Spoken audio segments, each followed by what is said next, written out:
Alright, got some new baby chicks. Got 6 of them. They're all girls. Here they are, gathering some water for food.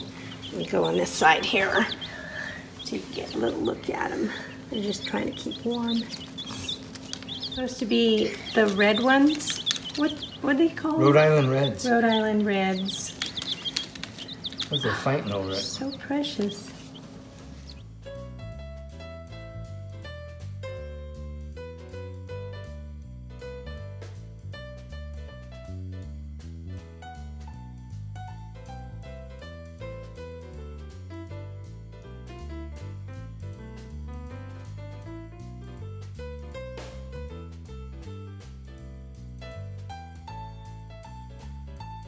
Everybody, it is Sunday morning, and I want to say hi. Good morning. Good morning. We're on our way to church this morning.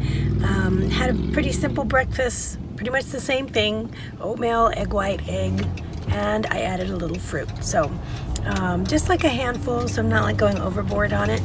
And we are probably going to have lunch at home afterwards because we still have some of the pork roast there from this last week. So I'll check in with you in a little bit.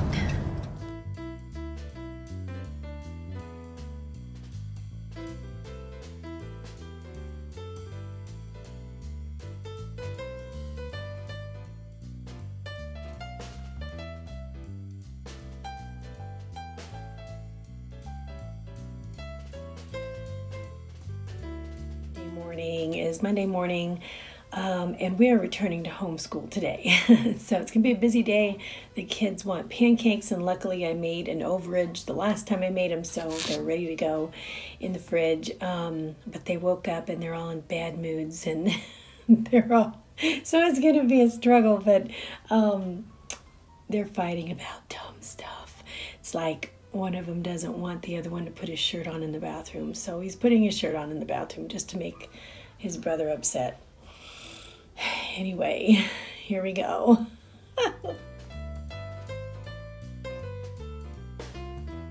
Here's my lunch, and it is 6 points. What I have is a half of one of these pita pockets here. It's really super soft and it's good. I've got 2 tablespoons of this eggplant hummus from Trader Joe's, which is 1 point for 2 tablespoons. And then I have 1 teaspoon of this boysenberry mustard from Knott's Berry Farm. And the barcode wasn't coming up, so I had to input the information. So it's 0 points for 1 teaspoon. And then I've got 2 ounces, which is 2 slices of this roast beef here for 2 points. And that is inside my pita. And so I've got a few asparagus in here, and then more asparagus out here, and I got an apple if I need it. So this is all 6 points for lunch. Show this to you guys. It's so simple, but oh my goodness. Okay, so I have this salted caramel pure protein bar, which the whole bar is 6 points, so I plan to eat half of it. And I'm just slicing off little pieces of it and having it with some apple. I can't tell you, oh my goodness, when you eat it like this together, it tastes exactly like a caramel apple. Oh my goodness, with chocolate, a salted caramel apple. And I'm only gonna eat half of the bar, so it's 3 points plus the whole apple. Oh my goodness, it is so good. I just needed to share that with you.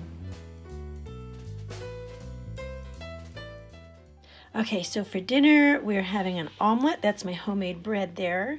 And that's 3 points a slice. I made some coleslaw, which is 2 points per serving. And then I'm using some of this prepared beef steak, which is 3 ounces for 2 points. And I made a 1 egg and then a 1/4 cup of egg white omelet. Got a little bit of avocado there for dinner. So good.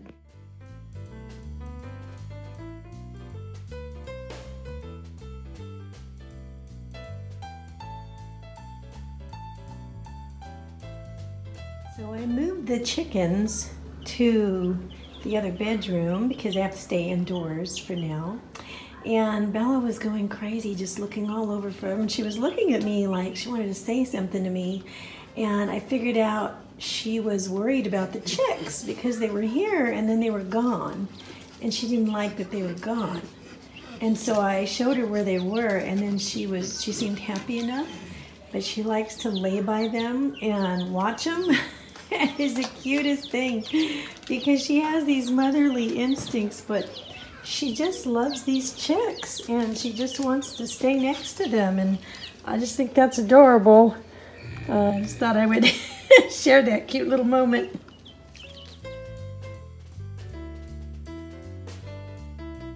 Hey everybody, okay, we are on our way actually to buy this lovely man a new truck after he got into an accident. Did you tell him about that? A while back, yeah, and so it's time for a replacement vehicle, so we're gonna go in and haggle. So everybody, okay, we are home and hubby has a new vehicle to drive. Thank the Lord for that. We're so happy about that. It did take us all day to get out of the dealer's office, and the dealer is amazing. He's wonderful. He's a friend of ours. But you know, the process takes time. By the time we got out, we were so hungry and so starving. I've been on point all week, but the kids were hungry and my husband and I were both hungry, so we went to not our usual buffet, but there was one nearby because this is Vegas and they're everywhere. But I ended up with 29 points and at the end of the day, and if I need anything else tonight, because it's still pretty early, it's about 7:30 or so, so if I need a little snack tonight, I'll just keep it 0 or very low points. Because I really would like to get that blue dot tonight, so I'm going to try for that. Okay, there is something, you know what, I have to stop this because my nose itches so bad. I'll be right back. I wanted to talk to you about the subject of disappointment and the phrase that has occurred to me over the last week of learning to live with disappointment, but not in disappointment. And I think those are two very different things. You know, and just looking over my own life and some things that I've had to deal with, there are things that are disappointments, but they're not that big a deal. And there are things that are bigger that we thought were very, you know, much our expectation. Our big expectations maybe have changed because something maybe has happened in our life that was out of our control, whether that's health, family, you know, a job, or, you know, something else that has happened that's maybe out of our control. And sometimes it's really hard to deal with. I never want to say to somebody, oh, just get over it, you know, and go on. Because for me, when the big disappointments have happened in my life, I want to say I would have hated for somebody to say that to me. What I needed was to, for lack of a better way to put it, my disappointment at that time was almost sacred to me, and it was the last of an expectation that I had, and that last bit of living part of that expectation that I realized when I let that go, it was going to die and be blown to the four corners of the wind, and I would never get that dream or whatever it is back again. And so the last thing I want at that time is for somebody to say, oh, just get over it, you know, and don't even think about it because that was so important to you. So I would have to say, when something big happens and you have a disappointment in your life and outside of your expectations, take the time, hold it, own it, and mourn over it. Take as long as you need, and let it be something that's sacred to you for a while. And then when you're ready to share, begin to open it up and be prepared to learn from it. There's a few things that have occurred to me that might help people work through those things. I've gone through some pretty big disappointment in my own life, and you know, and have been able to see that these steps have really helped me through it, and have enabled me to live with disappointment as opposed to living in disappointment. Because living with it, I feel like I still have hope, but living in it is when you feel hopeless. And so the number one thing I would have to say when you're ready to move past a disappointment like that is to learn to adjust your expectations. And that because now there's a new normal. So our life has changed a couple of times where there was a new normal. And so it's not the easiest thing to do, and sometimes it takes years. But it's possible. Just know that it's possible and it will pass. What you're feeling at that point in time is going to pass. You know what I mean? So number 2, I would say, well, for me, it draws me closer to God, and I let that draw me closer to my relationship with Him, because I need His strength to get through it. And so, you know what I mean? I lean on Him. I lean on His Word in the Bible. That's very important to me. This is my belief, and it helps me through it. Number 3, I would have to say another thing that can help you through it is reaching out and making new friendships along the way. Find people who may be able to relate to what you're going through, that you can draw strength from, or even somebody else that might be dealing with the same thing, and you can be strength for them. And in doing so, you can find more strength within yourself that maybe you didn't even know that you had, and that can help you grow out of this as well.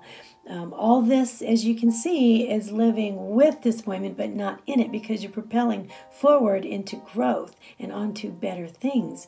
The last thing I would have to say is to focus on the big picture and don't lose sight of that. And if you don't know what it is, then look for cues. Look for cues along the way of, where your life is going. How are you feeling? Keep yourself in check. But anyway, those are the things that have helped me through those times of disappointment, right? I mean, and if we just apply that to, our life with the scale and our journey through the scale and weight loss, I mean, look at that. What do we do the same thing. We learn along the way. We sometimes have to adjust our expectations. I no longer want to be the weight that I was in high school, that I thought I needed to be at. And now I know better, because I know that wouldn't suit me where I am in my life now. I've had to adjust. I've made some wonderful friends out in the YouTube community and the Weight Watchers community, and those have been really a big blessing in my life. And I've got the bigger picture in mind, which is I'm focusing on health, on good health, and also balance, right? So I don't want to, I've done extremes in my life and it didn't turn out well. So I want to learn to continue to achieve balance in my life. And that means sometimes I'm going to have celebrations, and then it's going to be time to get back to work again, right? And at the same time, bearing in mind that I'm getting older and my body may be reacting differently to what I'm doing, and I'm going to have to keep that in check along the way. But anyway, it can be the difference in living victoriously or living in defeat, I think. Take for instance my husband getting into that awful wreck. Honestly, if he just didn't want to ever get into another vehicle again and say, I'm just, too scared to get in this vehicle again, and I don't want to do this, and, now I can't work, this is going to affect his job, our home life, our future, and so many other things. But, he had some time where he was able to just get over the shock of it, and then learn a lot of things from it. We talked a lot about it, and he was ready to go on and get a vehicle and move on again, and he ended up getting a better vehicle than he had the last time. So many times that's what happens, is that our plan changes, but if we're open to the new normal and living alongside disappointment, just so we can learn from it, but not living in it, we can learn and strengthen ourselves to move past it one day. And so that, eventually we could look back in the rearview mirror and see that disappointment sitting all alone, and we can move on to bigger and better things. So anyway, and live victoriously, right? So no matter where you're at, I hope for you a very victorious day today. And I just wanted to share those words with you. I hope that they, help in some way, somebody out there. But I love you guys a lot. I always think about you guys when I think about these types of things and sharing with you. So I want to say thanks for listening and always being there. All right, have a good day, and I'll see you tomorrow. Bye.